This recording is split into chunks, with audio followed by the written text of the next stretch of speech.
Olá, muito bem-vindo a você que nos acompanha ao podcast da psiquiatria. Obrigado por sua audiência, por sua eh, participação aqui, né? Hoje nós estamos aqui com uma convidada que vai falar sobre neuropsicologia. A Cláudia Memória, né, ela é uma mineira radicada em São Paulo, né, mas boa gente como todo mineiro, né, Cláudia? E ela é neuropsicóloga, doutora em ciências pela USP, via departamento de neurologia, e também tem mestrado na mesma instituição, né, no Instituto de Psiquiatria da USP. Ela trabalha em consultório particular, a gente trabalha muito junto, né? A Cláudia é uma das pessoas assim do meu networking, assim, né, que eu uso muito das avaliações dela, né, pela experiência e formação dela. Ela é colaboradora também de um grupo de pesquisa no Hospital das Clínicas da USP e professora. Como vocês veem, são muitas qualificações, né, acho que esse papo vai ser, assim, bastante interessante. Cláudia, eu quero agradecer imensamente a sua presença e participação, né? Eu conheço a sua agenda, né? Porque a gente tá lá, eu tô lá te pressionando, assim, né? Eu preciso de mais esse neuropsicológico e tal. E eu sei do quanto você é ocupada, e isso me deixa bastante honrado ter você aqui nesse podcast, que é para a gente difundir informação e contribuir aí com a sociedade, né, com o que a gente vem fazendo e aprendendo. Né, muito obrigado. Muitíssimo convite, e espero poder contribuir e trazer as vantagens, né, de a gente ter o recurso da avaliação neuropsicológica. Muito obrigada. Eu acho assim que em psiquiatria, né, a gente não tem marcadores biológicos, né, como nas outras áreas da medicina, né? Então, às vezes, o diagnóstico psiquiátrico, ele guarda uma subjetividade, né, que em alguns casos até me incomoda um pouco, assim, né? E a avaliação neuropsicológica é um dos instrumentos, assim, mais valiosos que eu acho, né, para dar uma objetividade, né, em algumas avaliações, que auxiliam muito o diagnóstico, né. Você concorda com isso? Você acha que é um instrumento, assim, que tem sido utilizado? Você acha que pode ser mais utilizado? Pouca gente usa, ou já está mais difundido desde quando você começou ali? Até contando um pouquinho da minha história com a neuropsicologia, quando eu me formei, a cadeira de neuropsicologia ela ainda não fazia parte do curso, mas eu falo que eu sempre fui neuropsicóloga, porque quando eu escutava um paciente, eu ficava muito curiosa para entender as interfaces. Então, como que aquele momento de vida estava influenciando na queixa, o que ele traz, né, de bagagem cultural, de antecedentes genéticos, como que ele se comporta. Então, a avaliação, ela é muito calcada nessas 3 grandes áreas. Cognição, propriamente, né, que são as funções memória, atenção, linguagem, função executiva, a personalidade e humor e comportamento.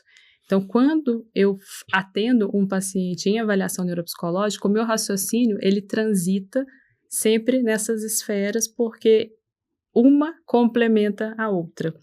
Se uma pessoa, por exemplo, ela chegou para fazer a avaliação e ela estava extremamente ansiosa, isso é um viés. Então, a avaliação, inclusive, ela é feita em várias etapas, porque nem sempre as pessoas entendem muito bem, acham que às vezes é uma consulta médica, né, que ela vai sair dali com o resultado, mas nós somos muito criteriosos quando a gente monta um protocolo. Então, a avaliação, ela é feita através de anamnese, que é essa conversa, né, com o paciente para entender como começa, como impacta atualmente, os testes propriamente dito e os protocolos, né? E os protocolos. Em média, quantas sessões, assim, dá pra gente ter uma média de sessões que você usa? Assim, é claro que eu acho que depende muito enfim, do desenvolvimento ali da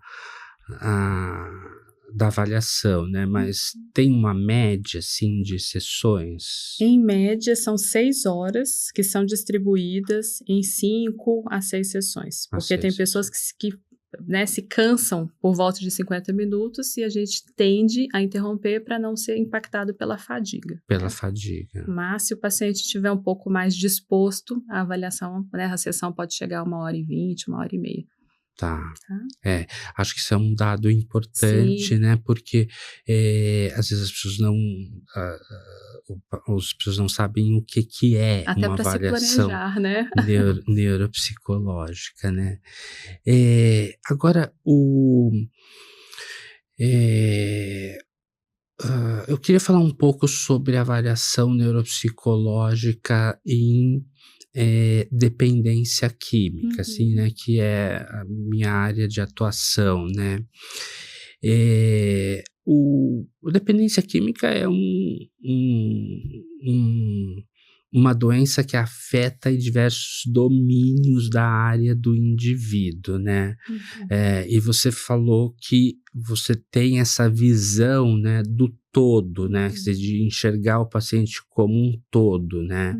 E é por isso que eu gosto tanto do seu trabalho, né, porque às vezes já tive experiência, assim, de receber uma avaliação neuropsicológica que traz um recorte muito cognitivo, né, e às vezes um pouco descontextualizado desses princípios aí no qual você diz que embasa, né, toda a avaliação, né. Como você acha que isso pode impactar, assim, a dependência do indivíduo, da dependência química, né, na vida das pessoas que estão com esse problema? Sim. A avaliação, ela, eu comparo com um pontapé inicial para que a gente tenha uma visão ampla do caso. Por quê? Na dependência química, o próprio abuso muda a neuroplasticidade, então se espera algum prejuízo em processos de aprendizagem.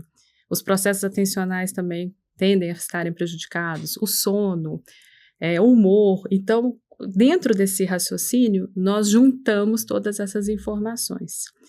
E por que, especialmente no contexto, né, da dependência química, ela se mostra uma avaliação, um instrumento mesmo, né, uma complementação? Porque a comorbidade, ela é uma regra.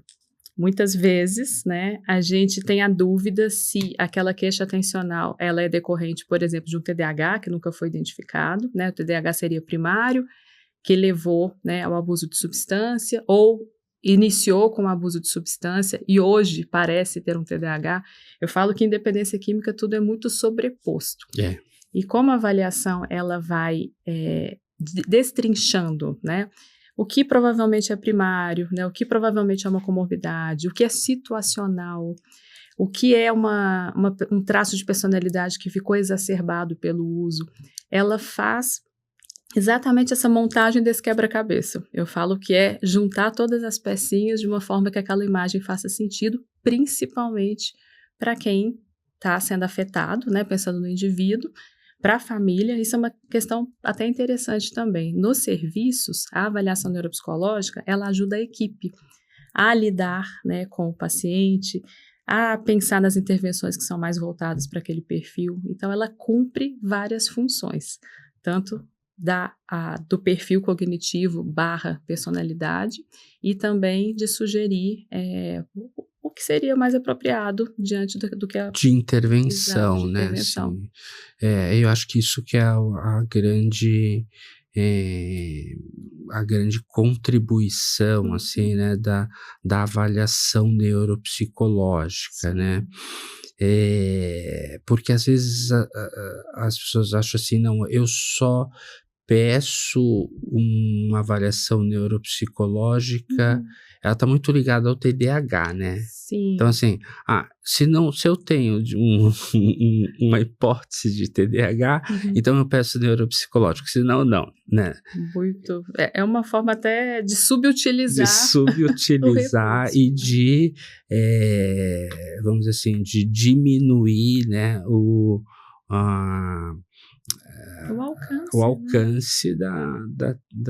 da avaliação, né? Sim. Agora,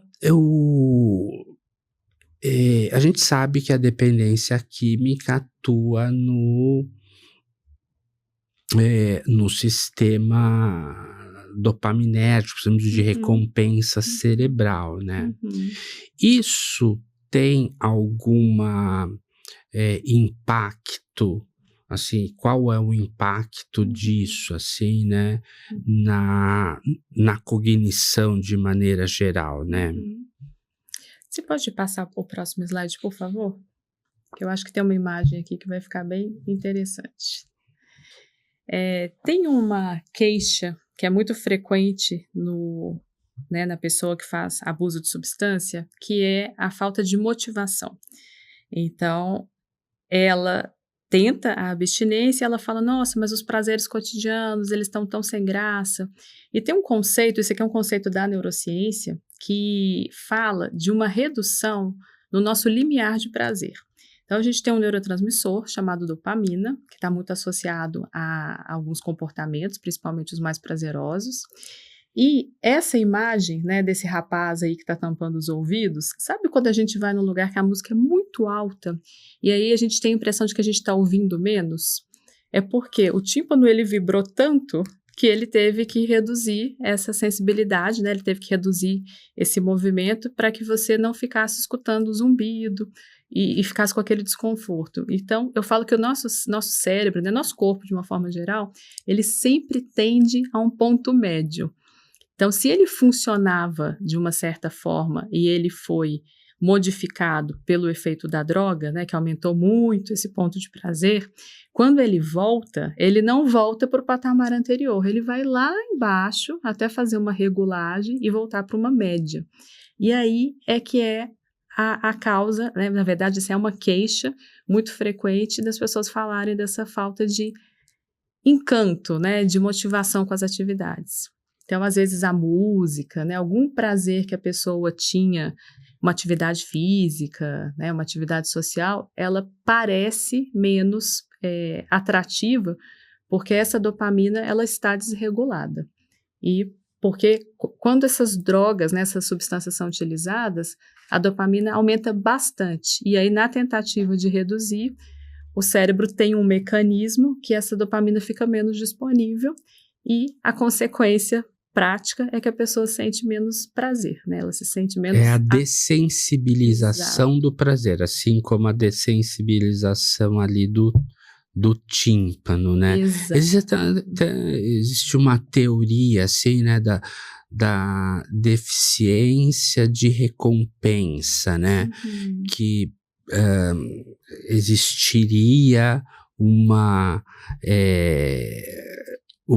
dessensibilização no sistema de recompensa cerebral, que seria uma causa, assim, né, da dependência química, né? Mas essa é uma teoria muito frágil, assim, no meu ponto de vista, né? Eu acredito muito mais nisso daqui, né? Que você promove essa dessensibilização, né? Por uma superutilização do sistema, né? Exato. É dopamina demais, né? O cérebro não reconhece como algo que é fisiológico. E aí que vem a síndrome de abstinência e etc. Agora, na avaliação neuropsicológica, a gente precisa considerar essas coisas, né? Porque, obviamente, se eu te encaminho uma pessoa que está em uso de substância, né?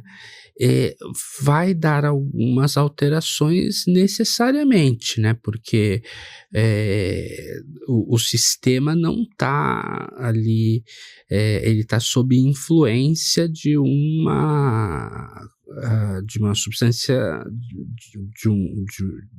externa, né? Ou pela síndrome de abstinência ou pela intoxicação, né? Então, tem um momento certo de fazer uma avaliação neuropsicológica? O sugerido é que tenha uma abstinência de pelo menos 60 dias, porque mesmo que a avaliação ela pode ser feita num tempo mais curto, mas a gente tem que tomar mais cuidado ainda com os achados, porque é uma fase mais aguda, né? Assim, o uso foi interrompido há menos tempo. E o ideal é que a pessoa realmente seja reavaliada num tempo mais longo ainda de abstinência. Isso é uma questão interessante da avaliação. Você faz um primeiro perfil, que seria lá o nosso T0, né? Nosso primeiro contato com o paciente. Ele segue abstinente. Depois de um ano, houve uma estabilização? Houve uma recuperação? Então, é muito importante que a gente consiga reavaliar esse paciente para que a gente realmente tenha uma melhor noção. Porque muitas vezes as pessoas se questionam, né? Eu estou com esse déficit vai permanecer ou não? Então, é muito importante. E isso é uma questão que eu vejo muito no consultório, por exemplo, né? Às vezes o paciente ele tem uma tendência a acreditar, né? Que até porque a gente chama de avaliação neuropsicológica, ele tem uma tendência de que é uma avaliação e é para fazer um diagnóstico, né? E não que é essa avaliação mais complexa, né? Que serve de indicador, né, de melhora ao longo do tempo, né? Acho que isso é importante também esclarecer, assim, né, para as pessoas que estão nos assistindo, né, de que esse é um exame que ajuda no T0, né, como você falou, no tempo zero, mas ele vai ajudar nos tempos subsequentes para a gente ter uma avaliação, né? Agora, eu valorizo muito a experiência do avaliador, né? Não sei se eu estou certo, né? Não sou especialista na área, mas assim, eu acho que a bateria de testes, as coisas que você aplica durante uma avaliação neuropsicológica, vamos dizer assim, a parte do holofote, né? Mas tem uma parte do bastidor que talvez seja mais importante, que é você interpretar isso considerando esses contextos, né? Se ele parou de usar há pouco tempo, se ele parou, se deu os 2 meses ou não, né? Eu tô certo nisso, assim, de que essa experiência é muito importante? Sem dúvida, Cláudio. Por quê? Quando eu falei das áreas, né? A área mais cognitiva, a personalidade, o humor e comportamento, por que é importante realmente a gente transitar entre elas? Quando um paciente escolhe uma estratégia para realizar um teste, isso é um dado tanto de uma habilidade chamada função executiva. Função executiva para a neuropsicologia é um conceito guarda-chuva. Então, a forma como a gente inibe um comportamento, como a gente se organiza, como a gente planeja, como a gente pensa no plano A, no plano B, no plano C, nossa flexibilidade mental, tudo aí está no conceito guarda-chuva da função executiva. E quando ele faz isso, fala muito da personalidade. Então, ele é uma pessoa mais flexível, é uma pessoa que, diante do novo, fica mais inibida ou fica mais instigada? é muito importante, a avaliação, ela é um processo dinâmico e eu vejo o paciente escolhendo a estratégia. Então, mesmo que seja um teste cognitivo, eu estou vendo muito da personalidade, da função executiva. Às vezes ele fala assim, nossa, hoje eu estou um pouco mais cansado, né? Eu peguei um trânsito para chegar aqui. Então, eu tenho também a flexibilidade, às vezes, de alterar a ordem do protocolo, para que ele não seja penalizado por aquilo que aconteceu no dia. É. Então, eu acho que é essa junção de prática com muitos pacientes vistos, né? E acho que é uma empatia também, né? De realmente compreender que aquilo, às vezes a pessoa está com uma expectativa muito alta, né? Ela fica também muito, às vezes, inibida. E que também fala, né? Desses dados de personalidade. Que fala muito sobre isso, né? Comportamento. E eu acho que esse é um ponto, assim, né? Que é importante de tocar, né? Porque eu também vejo algumas pessoas, assim, que têm um certo medo do teste, da avaliação neuropsicológica, né? É como se a avaliação neuropsicológica fizesse algumas testes, armadilhas, assim, né?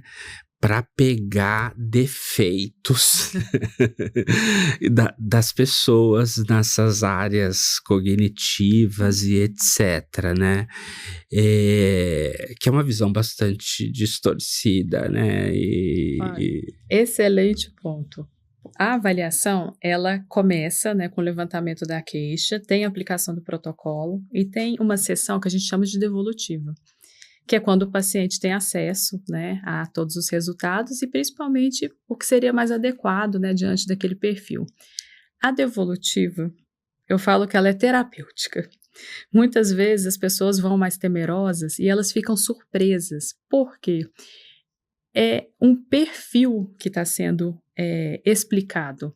E o fato da pessoa se ver, se ela se reconhece naquilo. Então, sabe quando assim, dá mais alguém um me conforto. entendeu, né? Assim, nossa, essa avaliação me entendeu, né? Assim, porque eu me sinto representado. Exato. E essa é uma situação que dá conforto, e né? motivação. E motivação. Porque parece que ele fala, tá mais claro onde eu posso realmente, eu posso começar por aqui, né? Aqui eu entendo que seja um ponto mais difícil ainda para mim.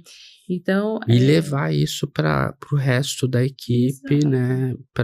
Né? Então ajuda muito todas as pessoas da equipe, né? Eu incentivo muito, né? Para que não seja um exame engavetado. Engavetado, né? Eu costumo, assim, né? A gente partilha muito o exame neuropsicológico entre todos, assim, né?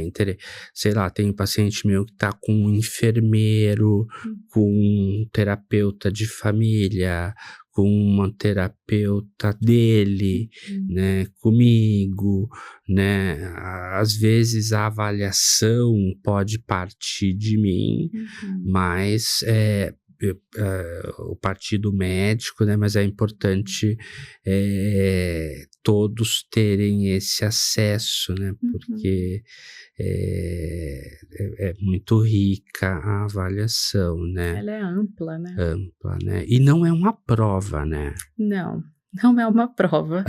Então, assim, contando um pouco, né, de como ela funciona na prática. Ela é primeiro contato é uma conversa.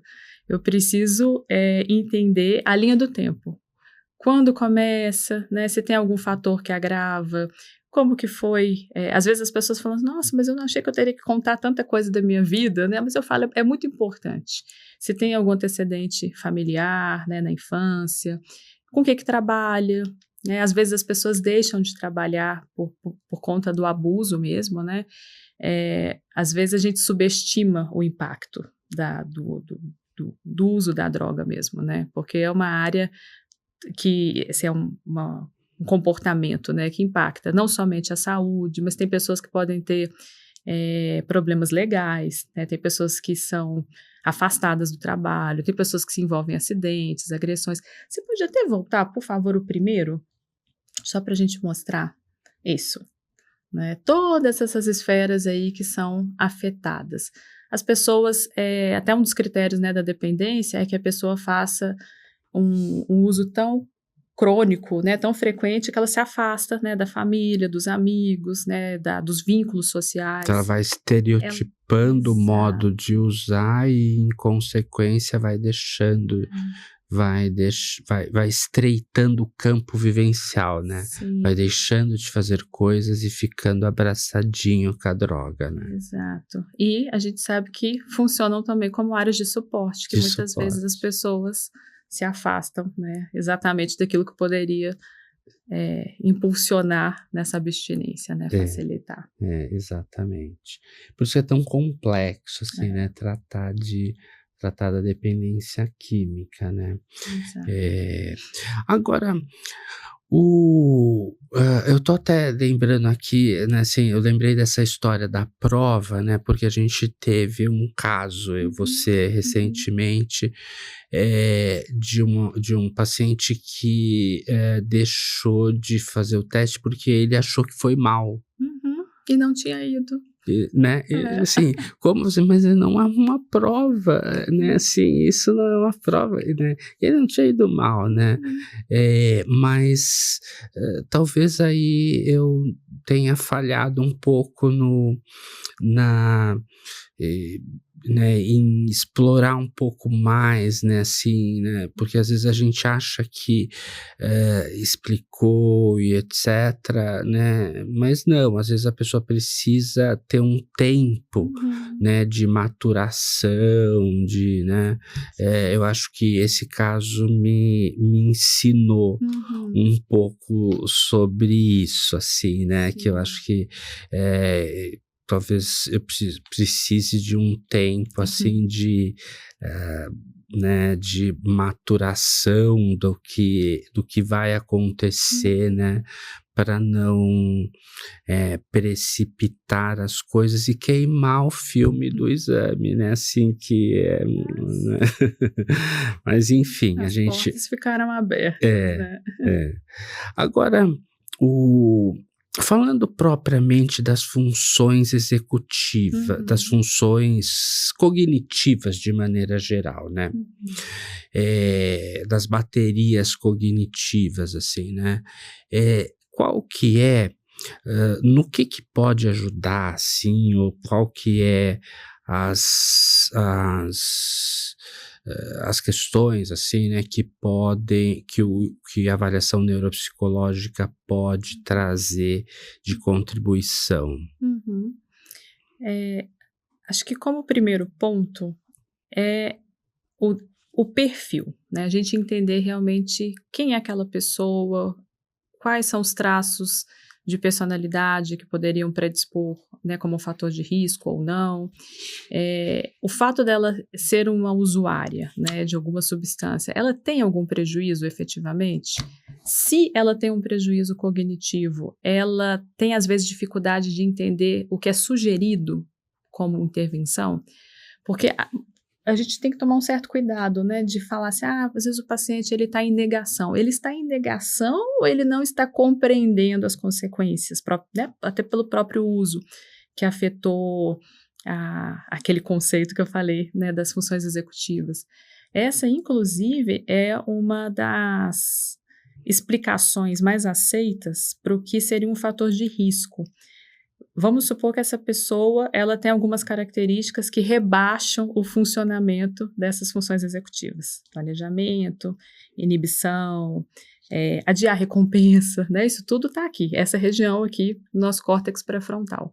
Então, diante dessa fragilidade, né, nas funções executivas, a droga ela fica mais atrativa, porque ela vai deixar essa pessoa, às vezes, mais eufórica, mais corajosa, né, ela vai ficar mais desinibida. Então, todas essas entregas, né, que às vezes as substâncias fazem, elas também estão relacionadas àquilo que a pessoa, às vezes, tem como um ponto de fragilidade. É. E aí a gente E essa que é a armadilha, né? Porque a substância provoca isso, né? Uhum. Quer dizer, se você pensar assim, é bem perverso, né? Esse mecanismo, né? Porque ao mesmo tempo que ela provoca alguma disfunção, Uhum. né? O uso imediato, Uhum. né, leva a uma melhora da disfunção que ela mesma provocou, né? Sim, exato. E vira um looping, né? Um Porque looping. aí ela entra numa abstinência. Acho que tem uma outra imagem, você pode passar a próxima, essa, né? Então, essa ideia mesmo de que a disfunção, ela é a causa, e caso ela não esteja como causa, o próprio uso da substância faz com que ela né, o desconforto da abstinência, tudo que está relacionado ao retorno, até daquela analogia que a gente fez com a dopamina, o retorno a essa normalidade, esse desconforto no retorno, faz com que a pessoa ela fique num curto-circuito mesmo, né? Mas tem essa possibilidade. Até aproveitando, você pode passar o próximo, por favor? Essa imagem aí é o nosso córtex pré-frontal sendo apagado, né, pela Né? disfunção executiva. É. Mais um. E esse daqui você pode colocar todos. Aqui, Cláudia, a gente tem alguns itens, né, falando do uso da avaliação nesse contexto da dependência química. Então, esse que a gente já citou, né, da própria disfunção executiva, dos prejuízos que podem influenciar no prognóstico e na própria adesão, e no sentido de que a pessoa pode minimizar os riscos. Então, assim, por que eu vou, né, tomar esse remédio se, na verdade, eu sei que com ele eu vou me sentir indisposto, por exemplo, para consumir álcool? Então, essa minimização das consequências é um tipo, né, de disfunção executiva. Esse quarto item eu acrescentei aí porque muitas vezes as pessoas falam, mas qual prejuízo é esperado, né, no usuário de cocaína, qual prejuízo é esperado no usuário de maconha? E é muito difícil responder como um perfil único, porque boa parte, né, dos usuários, eles são poliusuários. Então, a gente tem dados aí de que quase metade consomem 3 ou mais substâncias. Então, isso dificulta esse perfil puro, mas ao mesmo tempo, eu acho que fala muito dessa questão de que muito mais importante do que nós ficarmos presos a perfis propriamente, né, perfis de literatura, que a gente faça mesmo uma individualização Sim, daquela pessoa, né, dentro sim. dessa história, dessa cognição, dessa personalidade, É claro que em contexto de pesquisa, né, aham, aham. você pode fazer Os ali grupos, né? os grupos, você pode selecionar, né, aqueles que você quer avaliar, individualizar e etc. Aí você tem em termos de pesquisa, assim, dados, Uhum, né, consistentes, né, uhum. sobre alterações, por exemplo, de maconha, mas na Clínica. vida real, né, assim, no consultório, né, no dia a dia, né, o que a gente vê é realmente o poliusuário, né, Uhum. e, e a comorbidade, Sem né, dúvida, que é um diagnóstico difícil, porque os sintomas se sobrepõem. se sobrepõe, né, né. Assim, no meu consultório, quando chega alguém que eu não tô identificando alguma comorbidade, eu fico pensando assim, se eu não tô comendo bola, né, assim, vou avaliar com mais cuidado, né, dada, a frequência e a gravidade, assim, dos pacientes que acabam, chegando no nosso consultório, né. Uhum. E essa questão do que vem antes, do que veio depois também, né, é um imbróglio Sim. que às vezes não vale a pena, se prender a ele, né. Sim. Até pensando no que vem antes, né, ou depois, transtorno de personalidade, que às vezes é subdiagnosticado, né, é uma condição que às vezes não recebe, né, a devida importância. Se a pessoa tem um transtorno de personalidade antissocial, os traços ficam exacerbados com o uso. Então, Eu acho que a avaliação, um dos grandes ganhos é realmente tentar colocar, né, o que é primário, o que é secundário, o que é emergencial, o que a pessoa está precisando mais naquele momento. Eu já recebi alguns pacientes que queriam, por exemplo, interromperam uma faculdade pelo próprio uso, né? Não conseguia frequentar a aula, não conseguia fazer prova. E a avaliação, ela se prestou para um processo de retorno aos estudos. Então, ao invés de, né, se a pessoa, ao invés de cursar 6 cadeiras, ela vai cursar 3. Então, ela vai treinar a técnica de estudo. A avaliação, isso é uma coisa legal também de ser falado, que ela é o pontapé inicial do processo de reabilitação cognitiva, para que a gente realmente saiba quais funções precisam, né, de mais reforço, até para ajudar, né, todas as outras que podem estar prejudicadas. E de priorizar o que naquele momento, né? Porque se você, sei lá, você se detém em uma que não é a prioridade, o paciente não vai bem, ele até a adesão ao tratamento pode ser prejudicada, né? E até pensando nisso, diante da avaliação, como ela é muito individualizada, não é uma intervenção errática, né? Não é uma intervenção assim, é provável que ele se beneficie. Diante do perfil, você pode falar que naquele momento, talvez o profissional que ajudaria mais é um acompanhante terapêutico, né? Porque a demanda é de voltar para uma socialização, ou o terapeuta ocupacional, ou o psicoterapeuta, né? Então, acho que essas sugestões, elas também são decorrentes de uma avaliação mais aprofundada daquela pessoa, né, daquele paciente. Aí você também coloca da síndrome de abstinência, né, do transtorno psiquiátrico pré-existente que você falou, né? São,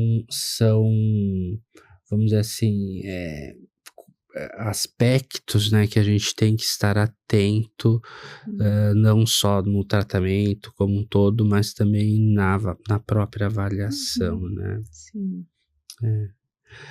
Agora, do ponto de vista, assim, executivo mesmo, né? Assim, aliás, antes disso, assim, né? Para as pessoas aqui que estão nos assistindo, assim, né? A gente está falando em funções cognitivas, né? Então, o teste, você vai apresentar uma bateria de avaliações para funções executivas. Quais são essas principais funções executivas avaliadas, assim, né? Que são importantes de serem objetivadas o máximo que se pode, né? Então, qual que é o racional, né? A avaliação, ela, pensando nessa esfera mais cognitiva, ela avalia memória. E para o neuropsicólogo existe a memória de longo prazo, a memória de curto, a memória semântica, a memória operacional. Então são muitas memórias, né? A visual, a mais auditiva. Então os testes, eles fazem essa aferição, né, de como essas memórias estão funcionando. Quando a gente fala de atenção, também tem a atenção sustentada, a atenção dividida, a atenção alternada, que é a atenção, por exemplo, para se prestar atenção numa aula, né, para dirigir. Então, a gente faz essa diferenciação. Quando a gente fala da função executiva, que é aquela hipótese, né, de que é uma área afetada, que pode ser um fator de risco para que a pessoa busque, né, assim, ou que caia no abuso, a gente está falando de adiar recompensas, de controle inibitório, de planejamento, de organização de tempo, de motivação. Então, alguns dados, Cláudio, inclusive, eles são medidos através de questionários. Então, as pessoas, elas respondem muitos questionários, né, durante esse processo de avaliação. E quando a gente fala de linguagem também, né, tem a nomeação, tem a fluência, tem a própria escrita, né? Tem pessoas que falam dessa dificuldade, às vezes, de serem lógicas, né? Ou que elas falam assim, eu perdi o fio da meada no meio do raciocínio. Isso é o quê, né? É o quê? É uma falha da atenção ou é uma falha propriamente, né? Assim, o sistema semântico, lexical ali que estava falhando. Então, assim, é muito interessante porque é tão afunilado que a gente consegue fazer essas diferenciações. Tem também velocidade de processamento, que é um conceito muito importante aí dentro, né, da avaliação, a própria inteligência. Então, são muitas funções, né? E eu acho que isso é importante, isso que você falou, né? Assim, porque na clínica a gente não consegue avaliar isso, né? Assim, sem esses questionários ou essas avaliações, né? E às vezes é muito importante saber, né, assim, como você disse anteriormente, né, de você saber assim, olha, aonde está mais ou menos afetado, né? Porque não dá para eu dizer assim, olha, a memória tá ruim, né? Não, qual memória? Né? Ou a atenção, ele tem déficit de atenção, tá? Mas assim, aonde está mais, esse déficit está mais, enfim, está mais alterado ou menos alterado, né? Isso também vai ajudar muito no tratamento, no pareamento do tratamento e da intervenção, né? E tem um ponto interessante até, que é a percepção do paciente. Às vezes o paciente, ele fala, eu sou desatento. E nos testes, isso não se confirma. Ou às vezes a pessoa fala, eu acho que eu tenho muita dificuldade para memorizar. E aí o teste também pode ou não confirmar. Então, por isso que eu falo que a devolutiva, né, essa sessão que o paciente tem acesso mesmo a tudo que ele fez, ela é muito rica, porque dá insights para ele também. Às vezes o próprio paciente, ele fala assim, agora eu entendi por que nesse teste eu fiz desse jeito, sabe? Assim, é como se ele pensasse alto e contasse o que passou pela cabeça dele, como que ele pode fazer diferente. Então, acho que é muito rico mesmo, né? Essa avaliação mais fina, né? Mais detalhada, né?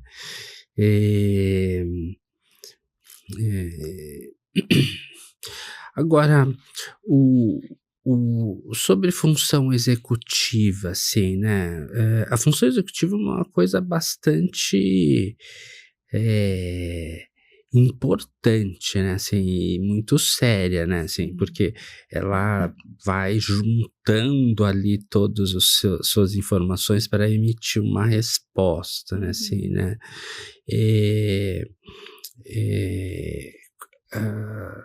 assim, sobre avaliação executiva, assim, mais alguma coisa que eu não tenha perguntado, que você acha importante ressaltar? Tem uma questão que eu acho interessante, porque tem a ver até com a personalidade. Muitas vezes, essas pessoas que fazem o abuso de substância, elas têm uma baixa percepção de risco. Elas negligenciam, às vezes, uma consequência que pode ser maléfica. Às vezes ela fala, mas não vai acontecer nada, né? Uma suavização da consequência. Isso está relacionado à função executiva. A forma como eu prevejo algo, essa capacidade, né, de me antecipar, isso está dentro de função executiva. E eu falo que tem a ver com personalidade, porque tem um teste, né, que normalmente, na verdade não é um teste, é uma teoria, que é a teoria do Big Five, né, que fala das 5 grandes áreas da personalidade. Você pode até passar mais um, por favor? E essa teoria, uma das facetas, né, que ela avalia dentro do neuroticismo é vulnerabilidade. E às vezes as pessoas, quando elas têm baixa percepção da vulnerabilidade, elas se envolvem em situações de risco. Então é muito interessante como é que às vezes uma característica que eu vi no traçado, então assim, um traçado muito impulsivo, né, muito forte, muito fora do limite, eu vejo, né, a característica no teste de personalidade. Então, a função executiva é como se ela fosse o grande maestro. Então, se eu não sei qual o melhor caminho adotar, muitas vezes eu posso, né, me perder, posso até chegar, mas assim, eu vou gastar um tempo maior. E é uma analogia mesmo com o que às vezes as pessoas fazem, né? Elas às vezes não escolhem, não fazem as escolhas mais saudáveis, né? Ou as melhores escolhas mesmo. Elas vão meio ali pelo tentativa e erro, né, assim, meio porque não conseguem se planejar, né? E às vezes não conseguem antecipar, né? Que isso é uma questão que eu acho que é bem central quando a gente fala do abuso.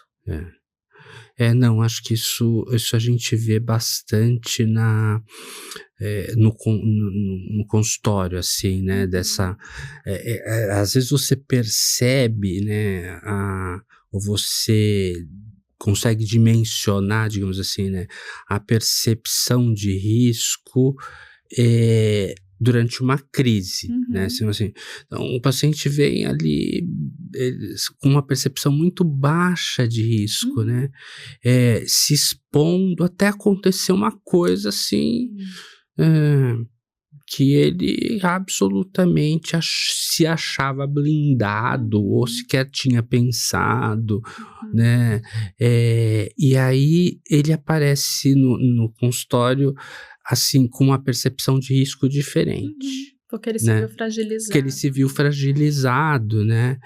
Agora, o interessante notar que essa percepção de risco que ela aparece, assim, na crise, ela não se sustenta necessariamente. Na medida que você se distancia um pouco da crise, a pessoa vai voltando para uma baixa percepção de risco, né.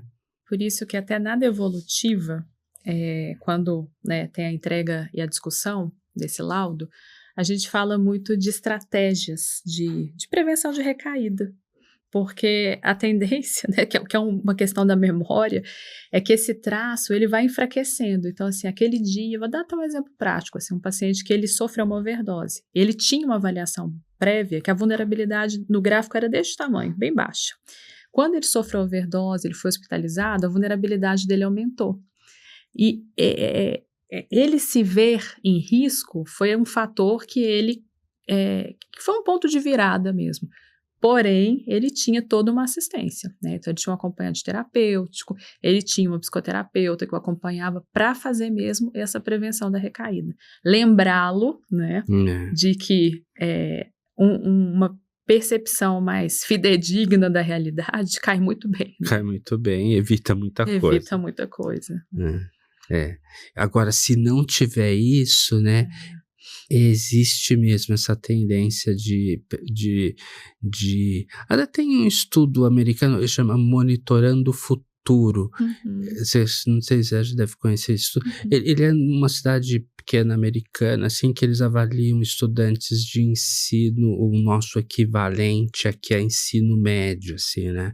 E a percepção de risco está diretamente ligada ao consumo, né? Então, se a percepção de que está baixo, o consumo populacional aumenta. Ele é um estudo epidemiológico, né? Não é um estudo que avalia o indivíduo, mas avalia a comunidade, a população, né?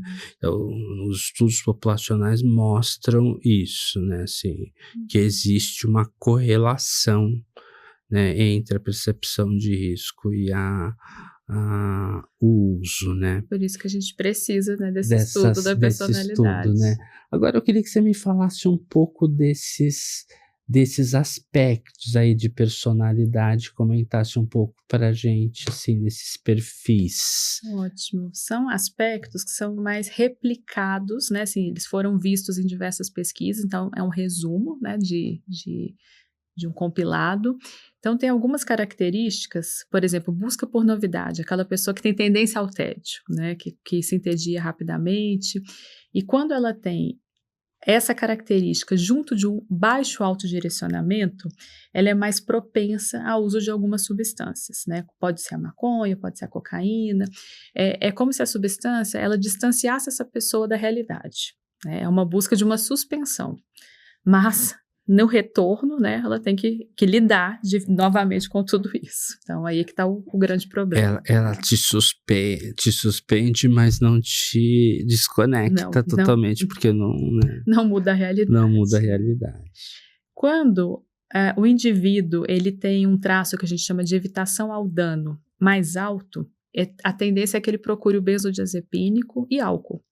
Essas substâncias mais depressoras, né, assim, um perfil mais evitativo, né, alguns estudos mostram essa correlação. Outras características de personalidade seria a baixa persistência. Então, assim, diante de um obstáculo, tem pessoas que ficam obstinadas, né? E tem pessoas que, diante de um obstáculo, elas tendem mesmo a desistir, né? Pelo empenho que isso demandaria. Essas pessoas também que buscam recompensas mais rápidas, né? As recompensas que a gente chama de imediatas. Tem uma outra característica que é bem interessante, que é essa da amplificação das emoções negativas. Então, a pessoa passou por um revés ali no dia, né? Pode ter sido um trânsito, uma discussão, mas aquilo não para, assim, ela não consegue conter. E em vez daquela emoção negativa ficar do tamanho proporcional ao acontecimento... E restrita ao acontecimento, né? Ela contamina tudo, né? Contamina tudo, que é essa amplificação. Outra característica é a baixa percepção de risco, né, que a gente falou, até associado com aquele traço das funções executivas e, né, essa ponte. Vitimização, então às vezes a gente escuta essas frases, né, é o outro que me estressa, é o outro que não me ajuda, são os meus pais que não me entendem. E uma consequência dessa vitimização é que muitas vezes esses laços familiares eles são afrouxados, né, porque as pessoas começam a ter muito conflito e faz com que elas se afastem. E como um ponto que eu acho bem interessante também são as crenças. Então, assim, crenças são verdades, né? São pressupostos que a gente adota. Todo mundo tem crença, tá, gente? Mas as crenças que são mais frequentes dentro, né, dos usuários são as crenças antecipatórias, que é aquela expectativa de que vai receber o prazer. Então, assim, só de imaginar ele já começa mesmo. Aliás, a neurociência contribui no sentido de que a expectativa do prazer já libera dopamina, né? Então, assim, e eu vejo isso às vezes na clínica, assim, né? Tem aquele paciente que usa cocaína e diz assim, ó, eu não sinto prazer no uso da cocaína. Depois que eu uso, eu fico trancado no quarto, vendo se, preocupado se o vizinho percebeu, se a polícia tá por perto, quer dizer, não é prazeroso, né? A antecipação, a busca, enfim, acaba sendo mais prazerosa que o uso em si. Que o uso em si. E isso é bem interessante, Cláudio, porque os estudos de neurociência mostram que a iminência do prazer já libera dopamina. Então, se você estivesse conferindo, por exemplo, um bilhete de Mega Sena e você estivesse lá com 4 números marcados, você já estava, né, sob o efeito dessa dopamina. Dessa dopamina, exatamente. A outra é a crença de alívio, essa ideia de que ele vai ficar afastado do desconforto, né, do sofrimento. E a outra crença que também é bem frequente é a permissiva, ou que a gente chama de facilitadora, que é aceitável apesar das consequências, porque se justifica, né? Se justifica porque eu estou estressado, se justifica porque o dia foi muito ruim, então tem uma concessão. Uma concessão, autoindulgências, assim. Exatamente. Agora, essa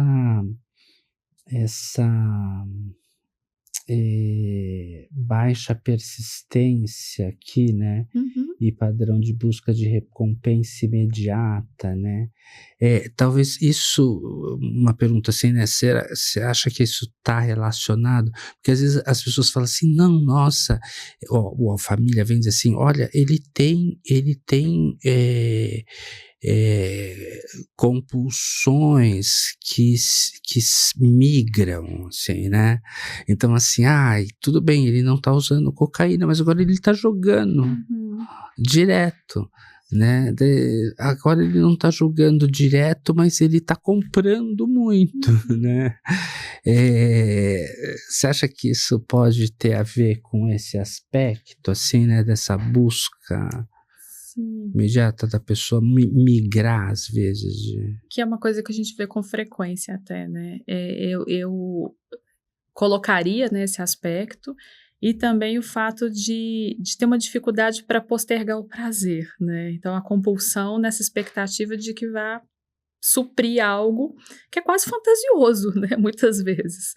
porque depois a demanda está ali, né? Seja o trabalho, né, a entrega, mas essa migração aí, ela é bem frequente mesmo, né? Da compulsão. Exatamente. Enfim, e agora, o que eu acho interessante, eu gosto das suas avaliações, né, é justamente porque ela inclui, né, Uhum. esse Essa essa conversa, né? conversa sobre personalidade, né, que você correlaciona com as próprias disfunções ou alterações eh, cognitivas, executivas, Uhum. com a história de vida, né? E dá uma visão mais integral, assim, né? Uhum. Então eu gosto muito enfim, de ter essa avaliação, especialmente no formato que você apresenta, assim, né, num gráfico que numa visão, assim, você já tem um panorama, né, e que bate muito, né? Então, às vezes eu pego esse panorama, né, e eu discuto detalhadamente com o paciente, assim, né, de dizer, olha aqui, o que que é ah, a altivez, né, assim, né? Então, quanto você se vê nisso, o que que é, não sei. Então, e é impressionante como o paciente se vê, né? E é muito mais fácil, né, você abordar isso, o paciente hã, aceitar esse tipo de abordagem, do que você fazer uma interpretação, às vezes, né, assim, então, porque você tem ali um dado objetivo que ele vê, e ele fala assim: "Nossa, esse teste mediu realmente isso", né, assim, mediu o que se propunha a medir, né, Sim, que é esse efeito, acho que no engajamento. no O engajamento, fato né. da pessoa se reconhecer ali, acho que causa, né, proporciona esses insights. Eu tenho tido devolutivos muito interessantes, quase terapêuticas mesmo, né, da pessoa, assim, ficar, sabe quando você sente que o paciente, ele ficou mais centrado, ele fala: "Nossa, então foi isso. Então, se eu mexer aqui, eu consigo esse benefício". Parece que, essa questão do recurso visual acho que ajuda muito, né, mais do que um texto mais descritivo, lógico que tem também, mas eu acho que o resumo e o recurso mais visual, ele é mais didático e facilita, né, essa conversa. É, E quando ele, né, o paciente, ele se apropria dessas características, eu acho que ele tem mais margem para agir, entende? Assim, tem. é como se fosse você dá um protagonismo para ele É. também, né. Porque que é o protagonismo do autoconhecimento, Exatamente. né, isso que é o nosso, assim, a nossa meta Uhum. mais nobre, assim, né, Conheça-te a ti mesmo, né. conheça-te a ti mesmo, né. Cláudia, passa rápido, né, o tempo. Eu ficaria aqui conversando um tempão com você, né? Mas nós estamos aqui no nosso limite, né? Então eu quero te agradecer imensamente, né? Eu acho que foi esclarecedora a sua explanação a respeito da avaliação neuropsicológica, né? E eu acho que vai ajudar muito as famílias, os pacientes, ou até mesmo os profissionais, os alunos, né? Porque assim, nem sempre na faculdade de medicina, por Uhum. exemplo, você tem uma cadeira ali ou um espaço, né, para para estudar, né, um pouco mais eh, sobre avaliação neuropsicológica propriamente dita, mas sobre neuropsicologia de modo geral, né? Então, eu acho que ajudou, assim, vai ajudar muita gente, né?